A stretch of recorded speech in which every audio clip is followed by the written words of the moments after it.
My name is Carson. Welcome to Thrifty Garage, a channel where we do everyday repairs, how-tos, and reviews. In today's video, you'll be tagging along with me for a day in the life of a landscape contractor.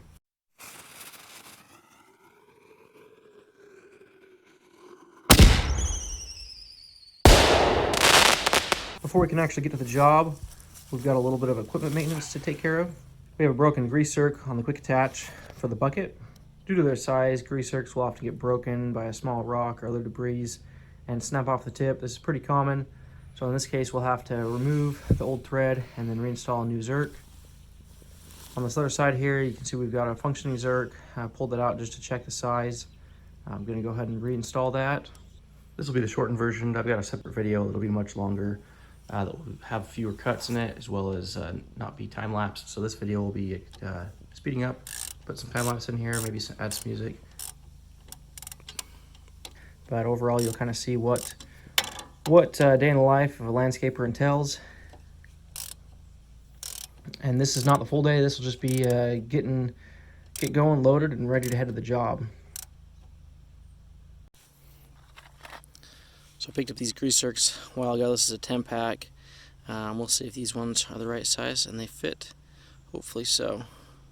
1/4 inch by 28 taper thread, SAE. I think I looked up Bobcat specs, and this was one of the zerks they use. Looks like they use a couple different fittings. And I just went to Lowe's and picked up these Grab It Speed Out Pro, stronger than ever. So a couple different sizes here, 1, 2, 3, and 4. Looks like they're mostly intended for screws, so hopefully they work for these. Looks like it comes with a little carrying case too. Hopefully it works well with these grease zerks. Yeah, nice little carrying case. Can't complain about that. Probably try a small one here. And the other set I was looking at was a Craftsman. It looked like they chuck right up to impact. Impact makes me a little bit nervous, but sure enough, clips right in. Next, I needed to adjust the loader arm, so I had the correct angle in order to tap this out. Unfortunately, it made contact with the ground.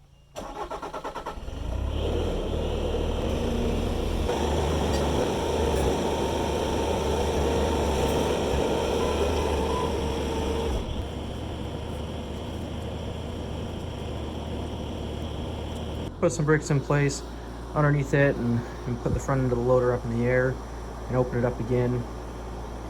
Unfortunately, this didn't work either.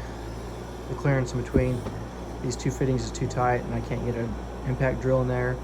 So we're gonna have to unbolt these other fittings and remove this arm altogether so we can get a good angle and drill that out. I was hoping I could extend this down far enough that I could get in here, but I guess the clearance here is just too tight. So we'll try taking off this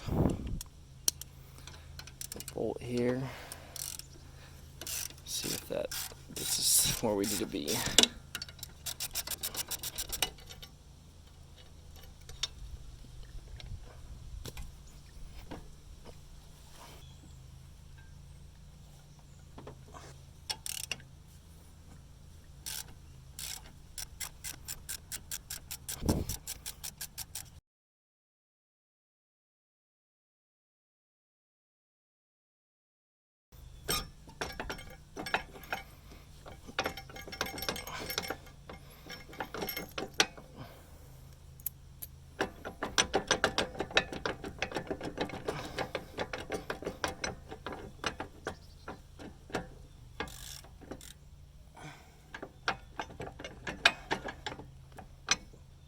Go.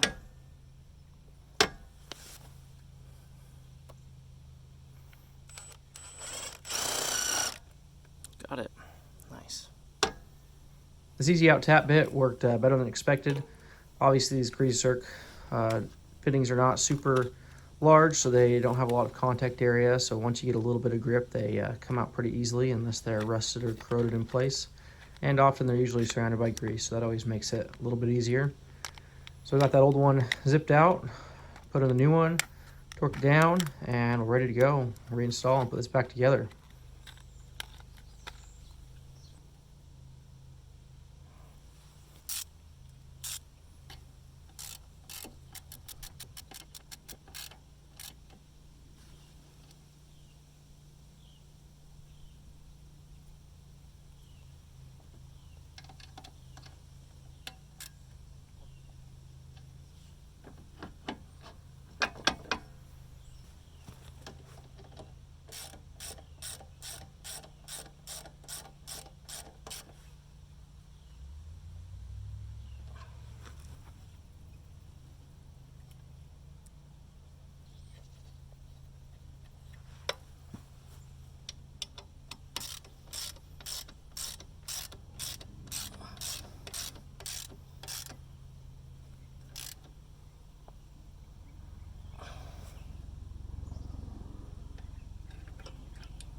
Now that we've got that grease zerk taken care of, we can fill this up with some grease and work the grease into these joints and get them flowing better. This one's been bound up for quite a while now, so it takes a little bit of grease to get it going smooth again, and that'll make things much nicer.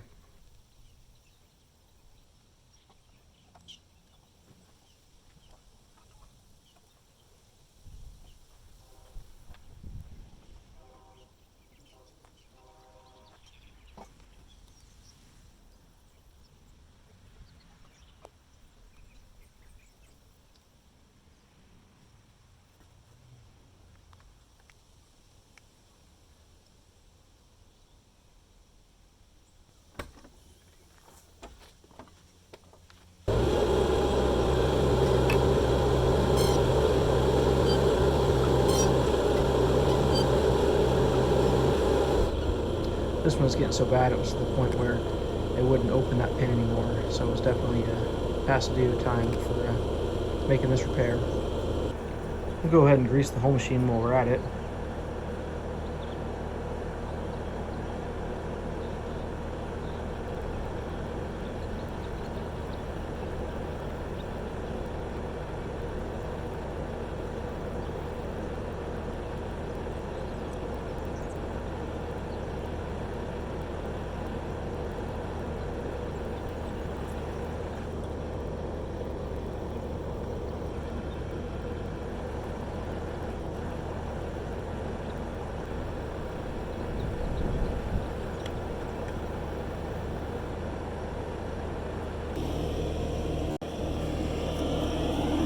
Now we can load up this whole attachment for the job we're headed off to.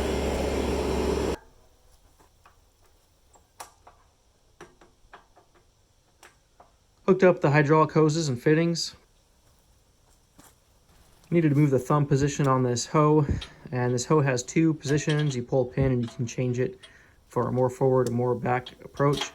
In this situation, I needed to pick up the bucket with it, so I needed to move it to the forward position.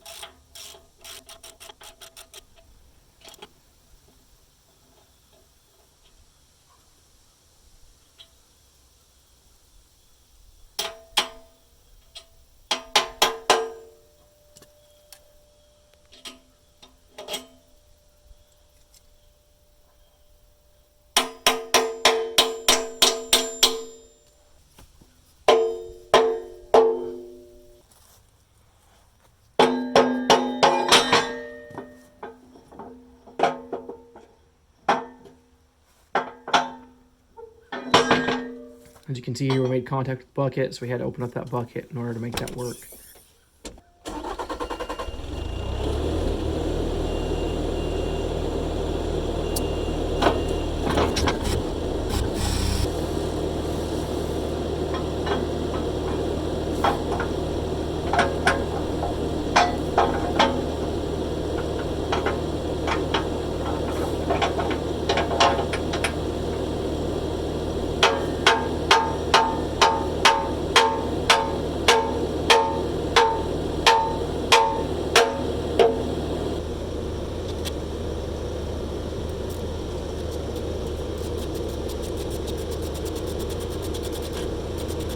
Once I've got this hoe attachment working and all hooked up, I can now pick up the bucket and load it on the dump trailer and head off to the job.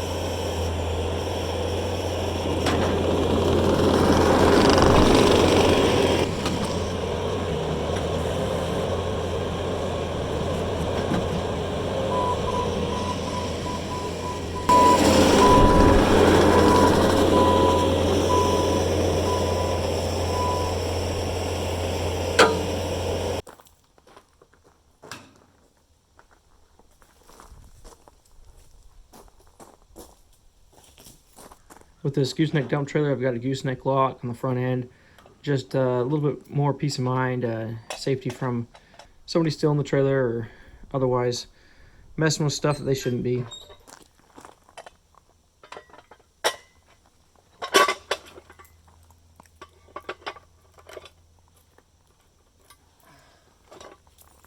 Take off this lock, throw it in my toolbox.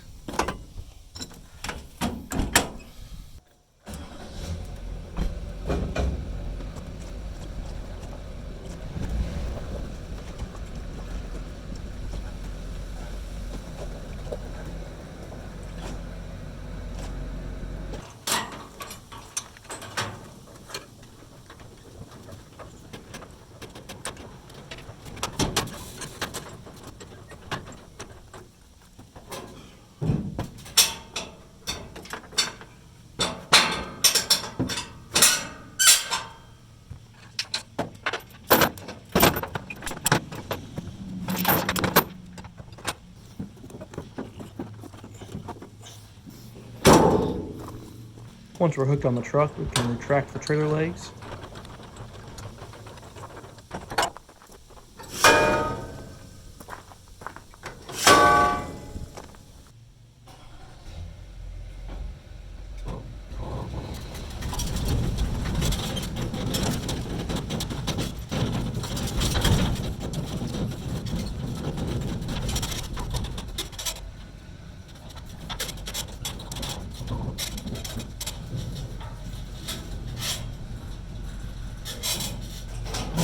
Open up our gates.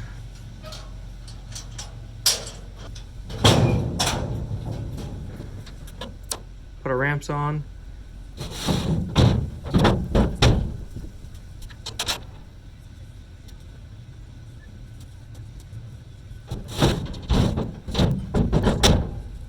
And load up the skid steer.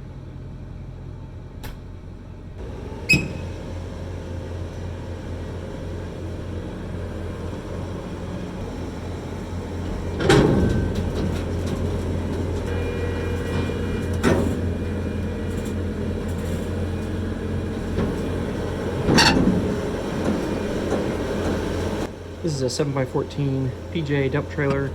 It's a little bit short for hauling equipment, but it's, in my eyes, the perfect landscape trailer. 7x14 is great for your fill material. It's great for a skid steer with a bucket or with a single attachment. Here we've got two, so we're kind of overloading it.